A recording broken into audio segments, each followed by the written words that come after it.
Hi hello నమస్తే.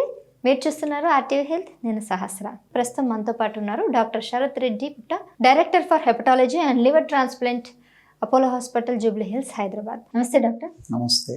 Post operative తర్వాత minimum 3 months they should be very careful. అవును, అంటే రెగ్యులర్ ఫాలోఅప్స్ అవి ఉంటాయి. సో ఫస్ట్ 1 month వారానికి 2 సార్లు పిలుస్తాం. 1 month స్టేబుల్గా ఉన్నప్పుడు 2వ నెల నుంచి వారానికి ఒకసారి చూస్తాం. 3వ నెల 2 వారాలకు ఒకసారి చూస్తాం. ఆ 3 నెలల పీరియడ్ దాటిపోయిన తర్వాత నుంచి నెలకు ఒకసారి చూస్తాం. సో అట్లా స్టెబిలిటీ ఉన్న దగ్గర నుంచి తగ్గించేస్తాం. ఫస్ట్ ఇయర్ దాటిపోయిన తర్వాత సంవత్సరానికి ఒక 3-4 రివ్యూస్ చేస్తే సరిపోతుంది పేషెంట్స్. రైట్. సో వన్స్ మొత్తం అంతా సెట్ అయింది అనుకున్న వాళ్ళల్లో ఎవరికైనా, అంటే ఇప్పుడు మీరు చూసిన కేసెస్లో సడన్గా మళ్ళీ ఈ డిసీజ్ అంటే ఏ సమస్యతో బాధపడ్డారో మళ్ళీ ఆ సమస్య వచ్చిన సందర్భాలు ఉన్నాయా? ఉంటాయి. సో ఫర్ ఎగ్జాంపుల్ మనం కనుక లివర్ డిసీజెస్ గురించి మాట్లాడుకుంటే, యాజ్ మీకు 3-4 కామన్ రీజన్స్ చెప్పాను. ఆల్కహాలిక్ లివర్ డిసీజ్, ట్రాన్స్ప్లాంట్ అయింది, మనం లివర్ వరకే మార్చాం, మనస్తత్వం మార్చలేదు. మళ్ళీ తాగటం చేస్తే మళ్ళీ ఆ లివర్ పాడవుతుంది ఫస్ట్. సో అందుకని ఆల్కహాలిక్ లివర్ డిసీజ్ ఉన్న పేషెంట్స్కి మేము వీళ్ళని బిఫోర్ ట్రాన్స్ప్లాంట్ రకరకాలుగా మాట్లాడటం, కౌన్సిలింగ్, ఒక సైకియాట్రిక్ ఎవాల్యుయేషన్, ఇవన్నీ చేయటం జరుగుతుంది. అండ్ కొంతకాలం అబ్జర్వేషన్ పీరియడ్ ఉంటుంది మాకు, ఒక 2 months, 3 months, 6 months. ఈ టైంలో వీళ్ళు ఆల్కహాల్ తాగకుండా ఉండగలుగుతున్నారా, కరెక్ట్గా ఫాలోఅప్ రాగలుగుతున్నారు. సో ఒక టెస్టింగ్ పీరియడ్ పెడతాం అన్నమాట. అందుకే that is alcoholic liver disease. మళ్ళీ తాగితే మళ్ళీ వస్తుంది. Fatty liver disease, it's a life style disease, bad life style. Operation తర్వాత కనుక again bad life style continuous, మళ్ళీ న్యూ లివర్లో రావచ్చు, వచ్చే ఛాన్సెస్ తక్కువ. బట్ జనరల్గా ఏంటంటే ఇప్పుడు ఫ్యాటీ లివర్ డిజీజ్ డెవలప్ అవ్వడానికి, ఫర్ ఎగ్జాంపుల్ ఒక పేషెంట్, ఒక హెల్తీ ఇండివిజువల్ ఉన్నాడు, లివర్ నార్మల్గా ఉంది, 20 years ఏజ్, అక్కడి నుంచి బ్యాడ్ లైఫ్ స్టైల్ స్టార్ట్ అయింది. అది ఫ్యాటీ లివర్ వచ్చి సిరోసిస్ కింద మారి లివర్ ఫెయిల్యూర్ రావడానికి యావరేజ్ అరౌండ్ 20 years పడుతుంది, ఇమీడియట్గా రాదు. సో సిమిలర్లీ ట్రాన్స్ప్లాంట్ చేసాము, కొత్త లివర్ ఇచ్చాం, దాని తర్వాత బ్యాడ్ లైఫ్ స్టైల్ ఉందంటే కొన్ని సంవత్సరాలు పనిచేస్తుంది ఆ liver, 5 years, 10 years, what ever it is. దాని తర్వాత నుంచి మళ్ళీ ఫ్యాటీ లివర్ డ్యామేజ్ అవన్నీ మళ్ళీ రావటం, వచ్చే ఛాన్స్ ఉంటుంది కొంతమందికి. మెజారిటీ లైఫ్ స్టైల్ని రెగ్యులేట్ చేసుకున్న వాళ్ళకి మళ్ళీ రాదు. తర్వాత కొన్ని వైరసెస్ ఉంటాయి, తర్వాత ఆటోఇమ్యూన్ కండిషన్స్ మళ్ళీ రావచ్చు. అందుకనే ఇందాక మనం మాట్లాడుకుంది 100% ఉండదు, బట్ ఇవన్నీ కూడా రికరెన్స్ అంటారు దీన్ని, recurrence of original disease.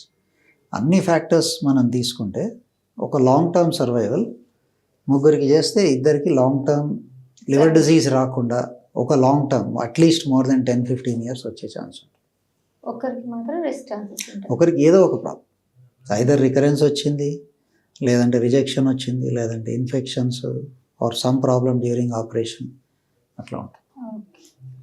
So immediate మనకి ఏదైతే షార్ట్ టర్మ్ ఉంటుందో, first 1 year more than 90% will be doing good. First 5 years కూడా ఆల్మోస్ట్ 80-90% బాగుంటుంది.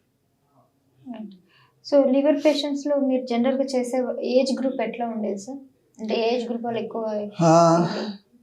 అన్ని రకాలు వస్తారమ్మా.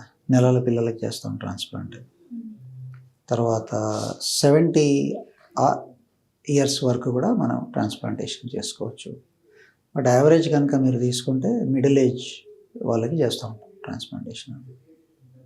మిడిల్ ఏజ్ గ్రూప్ అంటే అరౌండ్ అబౌట్ 40-65 years ఏజ్, ఆ ఏజ్ గ్రూప్లో ఎక్కువ చూస్తుంటాం problems. As you said, liver cancer వచ్చినప్పుడు ఎర్లీ స్టేజ్లో కనుక అనుకున్నట్టయితే మనకి రికవరీ ఛాన్సెస్ ఎక్కువ ఉన్నాయని చెప్తున్నారు కదా. సో జనరల్గా లివర్ టెస్ట్ చేయాలంటే ఏం టెస్ట్లు చేయించుకోవాలంటారు సాధారణ ప్రజలు? చాలా సింపుల్ టెస్ట్ చేసుకోవచ్చు అండి. ఒకటి liver function test, it's a simple blood test, liver function test and an ultrasound abdomen. మూడోది, ఇండియాలో వైరసెస్ చాలా ఎక్కువ, అందుకని హెపటైటిస్ బి, హెపటైటిస్ సి ఒక టెస్ట్, సింపుల్ బ్లడ్ టెస్ట్, అది కూడా బ్లడ్ టెస్ట్. ఇది చేసుకుంటే సరిపోతుంది. దీంట్లో ఏమి ప్రాబ్లం లేదు, ఇదంతా నార్మల్గా ఉందంటే ఇంకా మనం ఫర్దర్ ఏం టెస్ట్ చేయాల్సిన అవసరం ఉంది. ఏదైనా ప్రాబ్లం ఉంది అనుకున్నప్పుడు దాన్ని బట్టి మనం ఫర్దర్ టెస్ట్స్ చూసుకోవచ్చు. ఈ 3 చేయించాలంటారు? చేయించుకుంటే మంచిది ఒక సర్టన్ ఏజ్ తర్వాత నుంచి. ఆర్ ఏదైనా ఇప్పుడు అయితేనేమో ఏదైనా మనకు లక్షణాలు డెవలప్ అవుతున్నాయి, ఏదో ఒకటి కడుపు ఉబ్బరమో కాళ్ళ వాపో జాండీస్ ఏదో వచ్చింది, లక్షణం వచ్చిందంటే ఇంకా ఖచ్చితంగా చేసుకోవాలి, డౌటే లేదు. హెల్దీగా ఉన్నారు, హెల్దీ గుడ్ లైఫ్ స్టైల్ ఉంది. సో జనరలీ స్పీకింగ్ వీళ్ళకి before the age of 40-45 tests ఏం అవసరం ఉండవు. ఓకే, ఆఫ్టర్ తర్వాత మేబీ వన్స్ ఇన్ 2-3 years అట్లా చేసుకోవచ్చు టెస్ట్స్. అది కూడా మనకి సైంటిఫిక్ రికమెండేషన్ ప్రకారంగా మీరు వెళ్తే wellness checks are not recommended. Somebody who is healthy, risk factors లేని వాళ్ళు, దీన్ని 2 groups కింద చూద్దాం. రిస్క్ ఫ్యాక్టర్స్ లేవు, రిస్క్ ఫ్యాక్టర్స్ ఉన్నాయి. రిస్క్ ఫ్యాక్టర్స్ లేని వాళ్ళకి వెల్నెస్ చెక్, హెల్త్ చెక్ చేయాలని ఎక్కడ కూడా మెడికల్ సైన్స్లో లేదు. There is no recommendation like that. But there is so much on the media, social media, so much is being advertise, చేయించుకుంటూ ఉంటారు. సో బట్ దెన్ నేను ఇవ్వాల్సిన message is about people with risk factors. Risk factors bad life style, obesity, excess alcohol, family history of liver disease, ఫాదర్కి వచ్చిందో, మదర్కి వచ్చిందో, బ్రదర్కి వచ్చిందో లివర్ డిజీజ్, తర్వాత డయాబెటీస్ ఉంది. So broadly speaking these are patients with risk factors. వీళ్ళు once they cross the age of 40 ఒకసారి వెల్నెస్ చెక్ చేయించుకుంటే బాగా. And all liver disease can be prevented. There is one message I have to give, అన్నీ కూడా prevent చేయొచ్చు. Nobody in a ideal world nobody should need a liver transplantation. In an ideal world. అది కనుక మనం correct స్టేజెస్లో గుర్తుపట్టి దానికి తీసుకోవాల్సిన measures, life style, exercise, weight reduce చేసుకోవడం, డయాబెటీస్ కంట్రోల్ చేసుకోవడం, ఆర్ లివర్ డిజీజ్ ఒక వైరస్ ఉంది దానికి మందులు తీసుకోవడం, ఆల్కహాల్ స్టాప్ చేయడం, or liver whatever inflammation ఉంది దానికి మందులు తీసుకోవడం. So if we detect it early enough, then nobody should need a transplantation. And thank you so much. And Thanks so much. we are so happy being here, sir. Thank We'll you. meet again. Thank you.